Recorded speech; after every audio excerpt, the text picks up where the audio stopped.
This is the talk show that takes a no-holds-barred approach to politics, where truth and integrity are the standard and the Constitution honored. From Renaissance Studios, this is Champion News Talk Radio.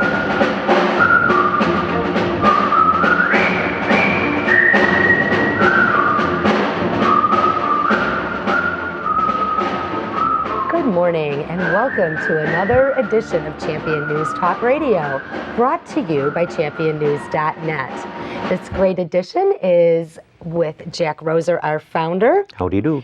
And myself, Carol Parisi. And our guest today is Representative Tom Morrison from Palatine. And we are so happy to have Tom here. Thank you for joining us, Tom. Thanks for having me. And we're excited to talk about what's going on in Springfield and a little bit about how Tom won his election. So, Jack, would you like to open it up? Well, a little bit, because I met Tom early on. He had the right business that he was in for going and working for the state of Illinois, because Tom had a business for cleaning up places that had had a disaster, like an extensive fire, and they needed in a hurry to get this thing fixed up. Yeah. But Tom's been not too small a businessman, but big enough to have the know how to make payroll and deal with basically growing a business and running employees and managing employees and controlling costs.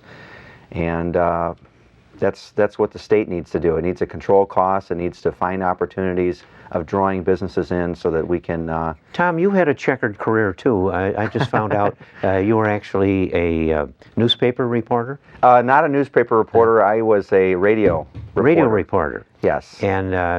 And also, you've been a teacher, haven't you? I taught for 6 years at a Christian school in Arlington Heights. For 6 years? Yes, I taught fifth grade. Oh. It was a school that I had attended, actually, from kindergarten to ninth grade. In fact, that's a very large, very successful, partly home education thing. They took over that huge building, the Arlington Heights High School, a wonderful thing. Yes. And that's been quite a home for a big operation there in homeschooling.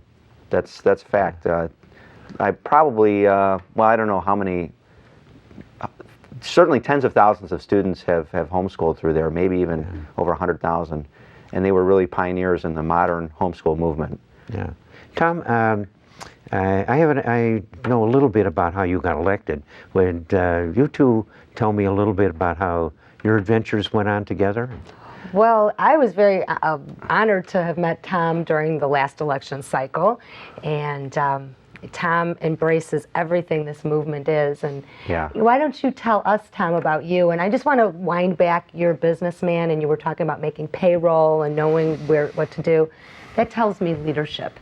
And that is what we're sorely missing here in our state and in our total government. Right. But let's wind back. And how did you get to run for state rep? And tell us a little bit about your story, please. Well, I've been interested in politics since I was in grade school, but I always saw myself more of an activist. I was more of an issues-driven activist, and was frequently frustrated by the representatives that we were sending to Springfield or Washington, D.C. And it was really, fast forward several years, I did spend a little bit of time in broadcasting. I really wanted to make an impact in the culture and for our state and our country. And I thought, I'm not having as great of an impact in the broadcasting world because, well, back then the internet wasn't as prominent as it is now. And so my news director and I would frequently clash on issues of what we were going to cover or how stories were going to be covered. It'd be too difficult to get into some of those details here in this forum, but anyway. I know what you're talking about because I'm quite old, and I'm probably the oldest Tea Party person in the whole state. Sure. And, well, no doubt about that, because my heart's been there all along. Yeah. And certainly elements of the press called me a member of the lunatic fringe and Hitler and terrible things. The best one was from the head of the teachers union in Barrington, where I live, and he called me the cockroach in the caviar of Barrington. So the press had another whole twist for a lot of years. They've gotten a little bit more reasonable now. Yeah. But I can understand your frustration by working with that left-wing milieu. Yeah. I was working radio at the time, and I decided to leave radio, leave broadcasting, to take a position at Christian Liberty Academy, because I thought I can actively participate in education and try to train up the next generation of leaders. And as I did that, I continued to remain involved in politics, basically as a volunteer on a number of campaigns, as a grunt, going door to door, passing out literature, working the train stations, placing signs, holding signs for different candidates. And about 4 years after that, people asked me if I would consider running. They said that we need more people with practical experience and common sense to run for office. And so that's really what got the ball rolling. We had the business in between there. That's that a great helped. experience you had, winding up with being a businessman. Right. That had to attack problems in a hurry. Absolutely. And, be paid for it and make a profit at it. Well, that's not easy in Illinois, is it? Part of the reason I left teaching is I had no children at the time, but I wanted children. Both my wife and I wanted to grow a family, and we saw an opportunity. We saw an industry that had room to grow, that there was, if we risked our capital, if we worked hard, if we were willing to pay the sweat equity, we'd be able to have a good business. It was American dream. It was risky, very risky, and there were many times where I wondered if we had made the right move, but we made that step because of opportunity. And if we remove the opportunity in the state of Illinois, you're not going to see entrepreneurs invest their capital. You're not going to see entrepreneurs risk. They're going to take their risks and their capital elsewhere, and they're going to take the jobs with them as well. Absolutely. You know, Tom, along the way, I've started 4 businesses myself, and was only the third one that was with my own investment. And what I learned along the way was it takes more guts than brains to start a business. That's tough to launch yourself with limited amount of assets and to take off on something pretty much all alone, committing your family and yourself and what little wealth you have.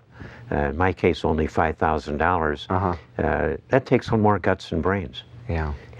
But it's the tenacity and the stick-to-itiveness and the resourcefulness. Right. So I want to hear a little bit more about this grunt work that you did, Tom, because I think somewhere in that grunt work lies the magic of winning campaigns. Yeah. There's another friend of Family Taxpayers Network. I think he's been a guest or will be a guest, Dan Patlack. Oh, I know Dan a long time. Cook County Board of Review.